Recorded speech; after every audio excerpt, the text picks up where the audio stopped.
Welcome to the Supply Chain Pioneers podcast, where we highlight industry leaders on the forefront of innovation and technology in planning, procurement, and logistics.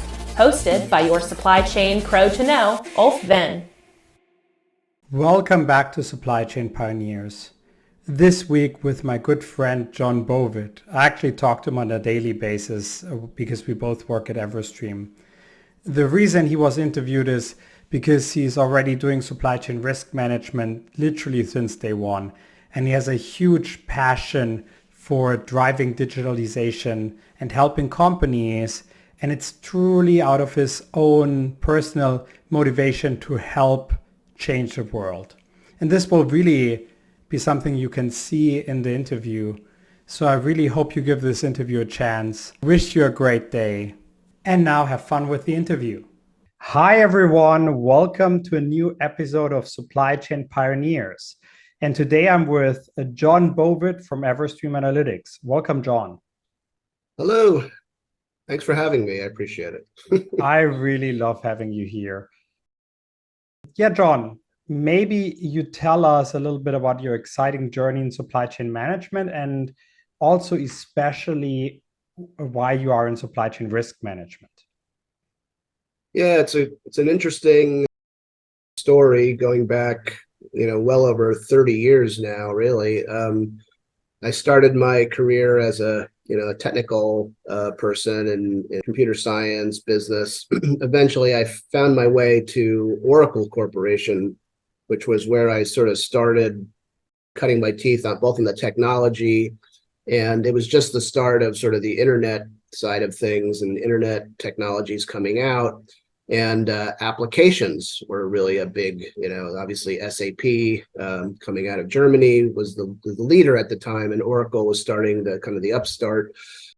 And they also launched an e-procurement suite. So it started me down the road of being really interested in sourcing, procurement, and supply chain, working with those applications. And then I ended up joining another company that viewers may have heard of called Ariba.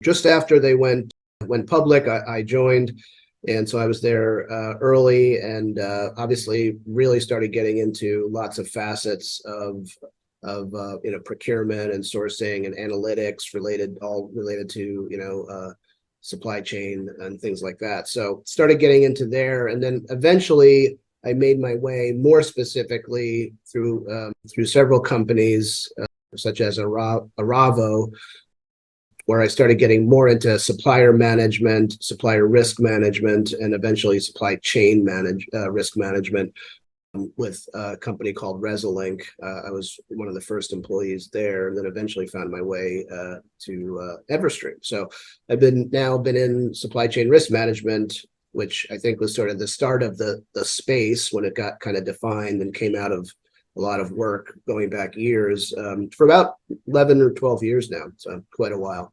Yeah, for sure. Okay, I have two questions. The first question is, when you first got exposure to the world of procurement, why did you find that to be fascinating? Yeah, it's a good question. I think at the time that I started getting into it, again, going all the way back to when Oracle started their move into the e-procurement space. I remember we were at a big sales kickoff at Oracle. A gentleman, somewhat famous, called Ray Lane, was the president of Oracle at the time, going back a long time.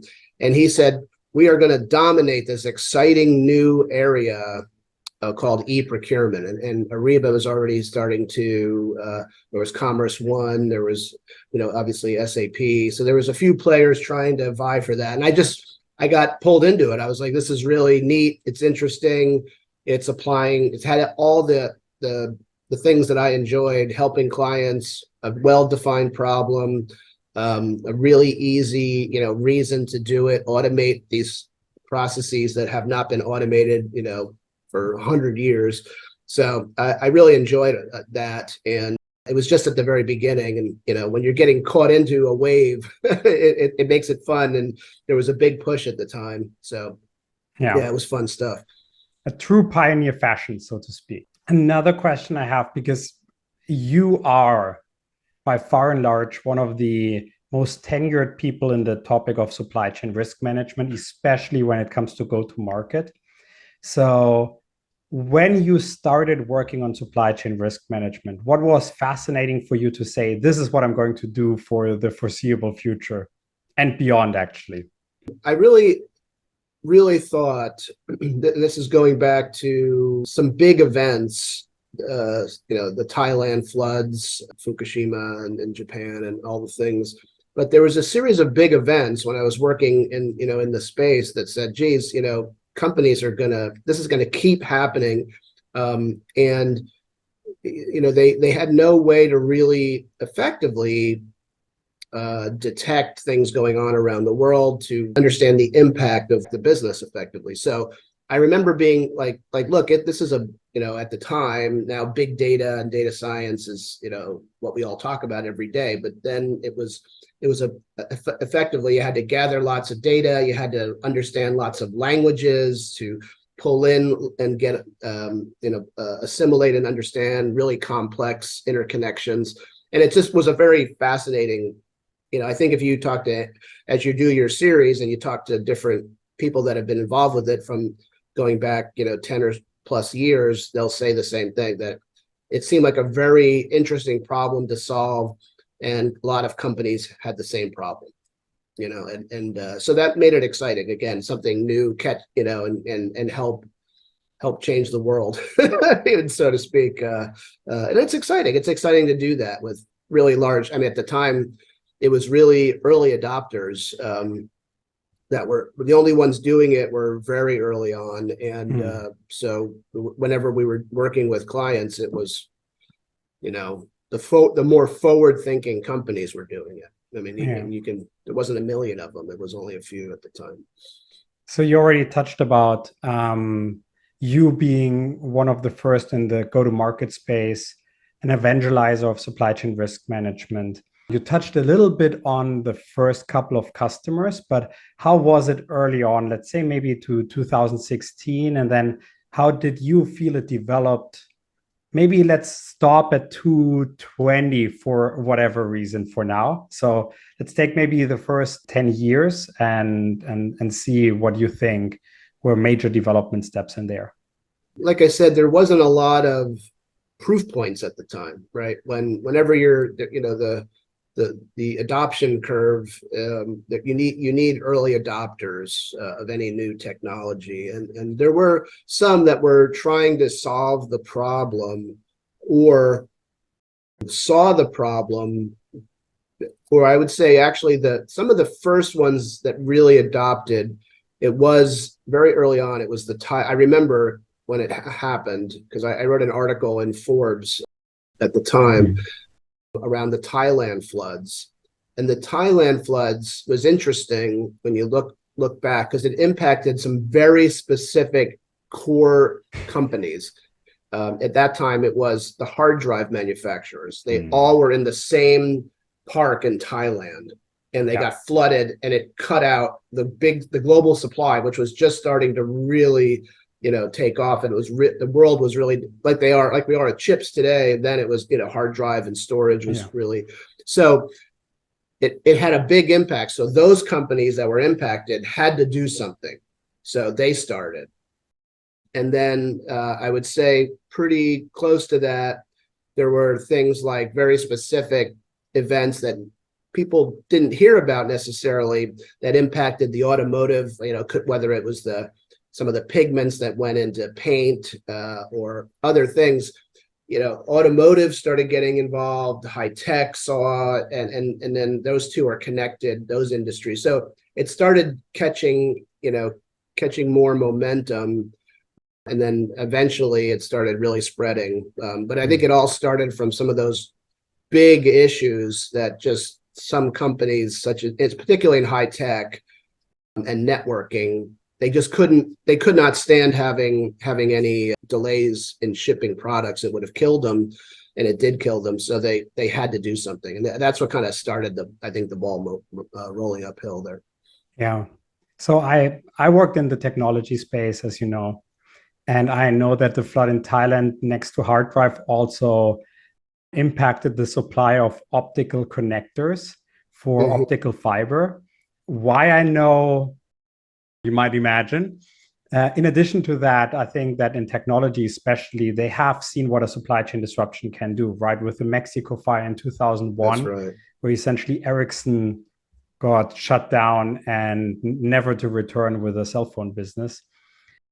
Very Yeah. interesting. That's another real famous example. That's right. Yeah. Yeah, actually, that was really something we had to review this case study once a year in my old company in telecommunication because it was a pivotal moment for changing the landscape. So now we come to another pivotal moment. How do you think COVID changed the idea of supply chain risk management for supply chains in general? There's no doubt that it had a very significant impact. I think it changed the fundamentals of it because everyone, everyone from our parents to our grandparents to the children, every industry, every company had felt it, saw that supply. I could not get, toilet paper or my, certain drugs or masks or needles or whatever it was. It impacted everyone. Mhm. And the interesting thing about it was it happened so quickly. We started seeing what was happening in China. It went from China because of the close connections to like Milan, Italy, and Italy in general. It spread really fast to there, then throughout Europe. It got to the US very quickly, and it just spread like crazy because of the labor and the people impact, and of course impacted all the people dependent on those, that the workforce shut down. And when the workforce shut down, no ships could flow, nothing was getting manufactured. So it really it caused this effect that we'll hopefully we'll never see again in our lifetime, but and our kids won't have to worry about it. But it had a really, I think the broadness of it and the impact. I mean, before COVID, I used to have to explain to my family what I did. Everyone thinks, oh, you're in IT, haha, fix my phone and my computer.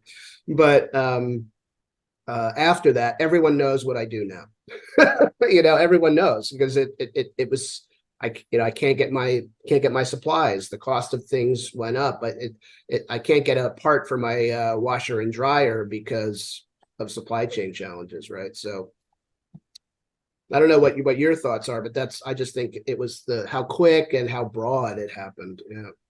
Yeah, I feel that was definitely the chance for supply chains, right? To not only in supply chain risk management, but in general, just get more buy-in from the board to make some moves. So I'm really hoping that a lot of organizations are taking this opportunity and try to invest.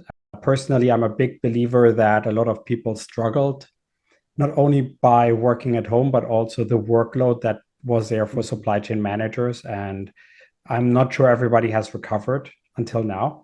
So I think it's good to really work on the employee safety and avoiding burnout and investing in technology to help that, right? And supply chain risk management technologies can be one part of that. Visibility, a data lake to really have everything in one place can also help a lot with that. So I feel there are different technologies that right now really would help people right working every day, and COVID is a good reason to invest. I remember at the time when COVID was just starting, we started doing weekly webinars or webcasts on what was getting hit next.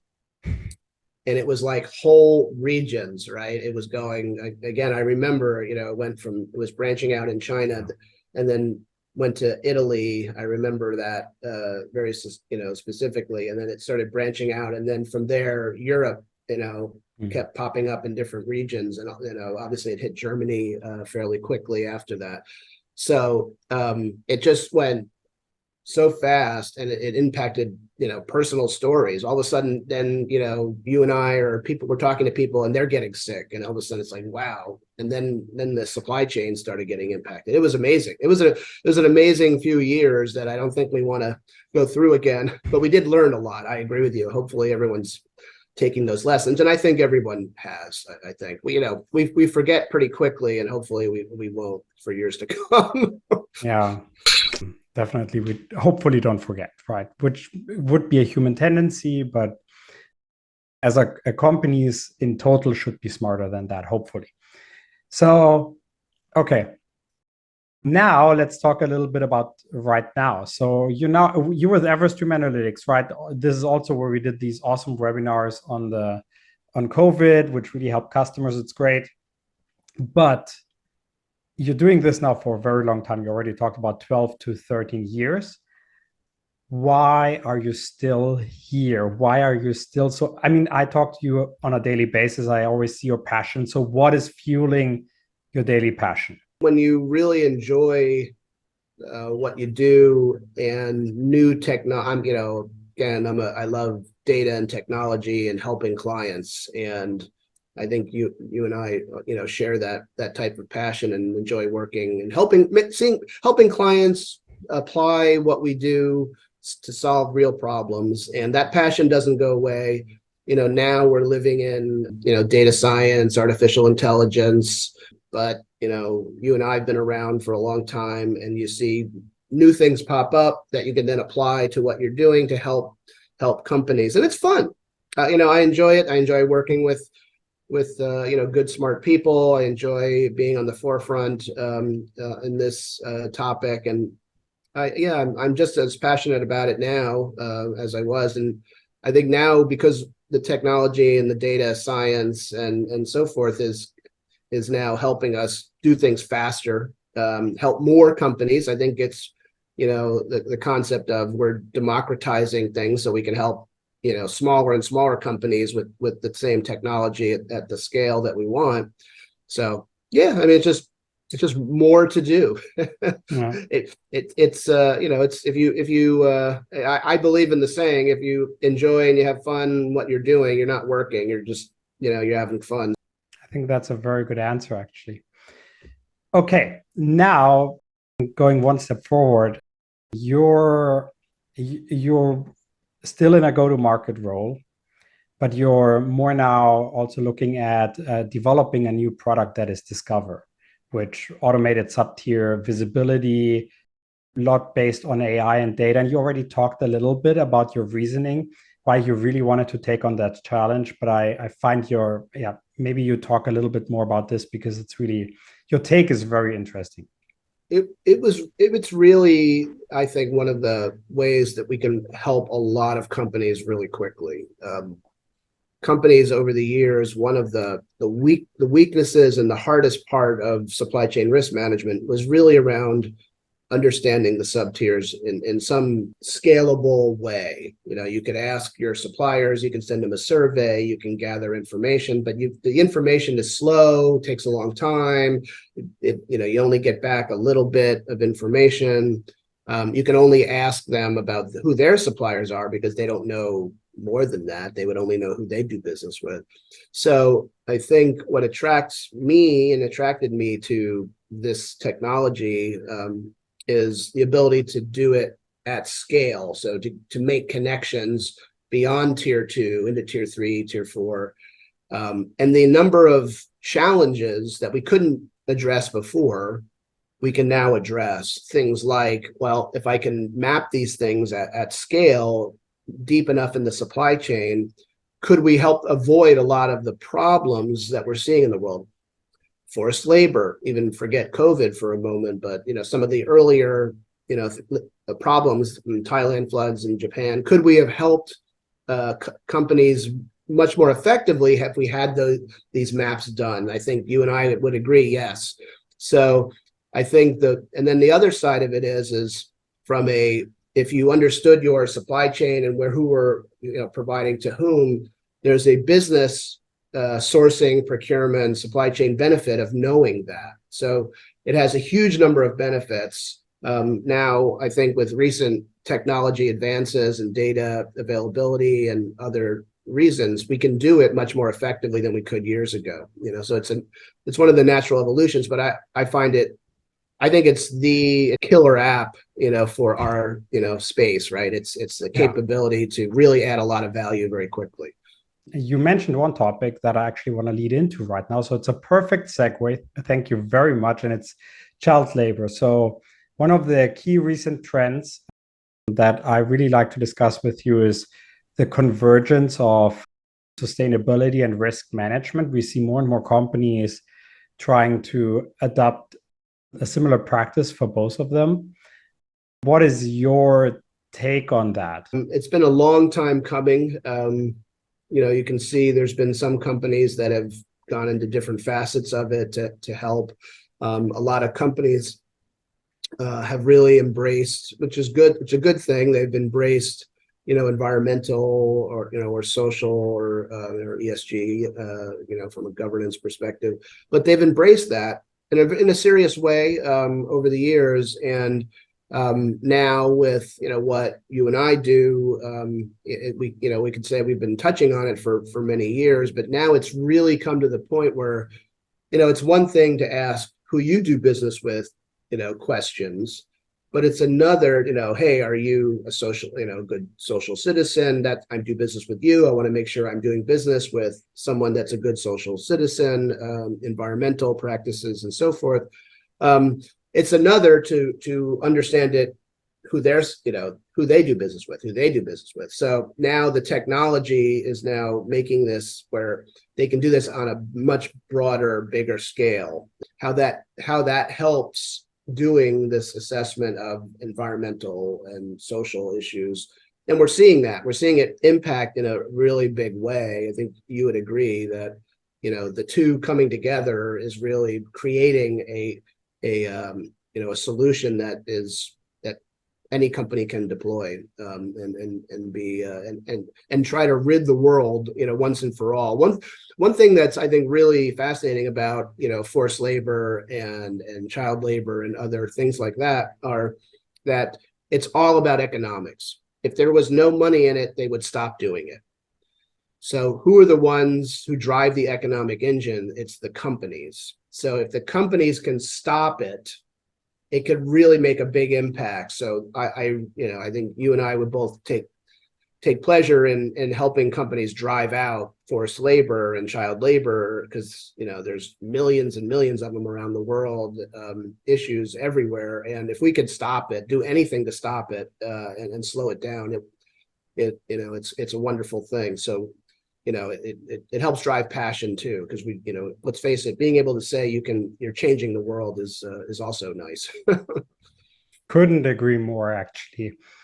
So, and it's great because like 1 + 1 really equals 3 in this case. You already have data sets that are extremely similar. It doesn't take a lot to convert other data sets into that algorithm. And for me, it's a match made in heaven. Okay. One of the big compliance topics these days, especially in America, is the Uyghur Forced Labor Protection Act. Oh, I'm very glad I made that in one piece. And I know that you personally are very much looking into that with keen interest. And also, you saw the regulation and you jumped on it day one. You were like, this is going to be something great. And I really want to hear, what was your reasoning? I mean, as you know, I was at that point probably, about a year into launching Everstream Discover to map subtiers, and UFLPA law passed in the US. And when I kind of read through the law and saw what was required and specifically what companies would need to do to support the law and abide by the law, I thought, wow, it's really the coming together of all of these.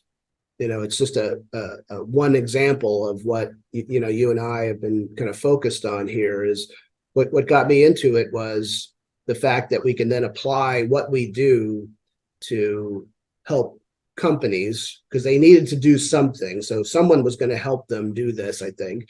But also, if you read through and understood what was going on, you know that, and knew you could help, which I thought we could help with our ability to deliver this.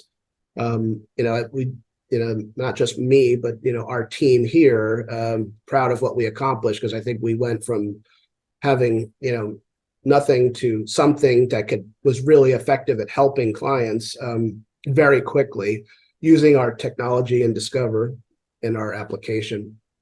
And really, I think it really is helping a lot. And now we're seeing if you look back and now you look back to what happened and then today, it's only getting more, it's getting wider again. It's sort of like if you knew how serious COVID was when you first started seeing it, you would do something different. Well, this time we sort of said we're going to jump on it and help because we could, and it's the right thing to do, and that's what we did. And I think really proud of it, and I think we're the proof is there. We're winning awards on it, and customers are really appreciating what we're doing. So to the point where Jim Hayden and I presented in Washington, D.C. on it. So I mean, it's we're getting some good recognition, but it's all around helping everyone, and I'm real proud of that too. So thanks for bringing that up, because I'm really proud of it.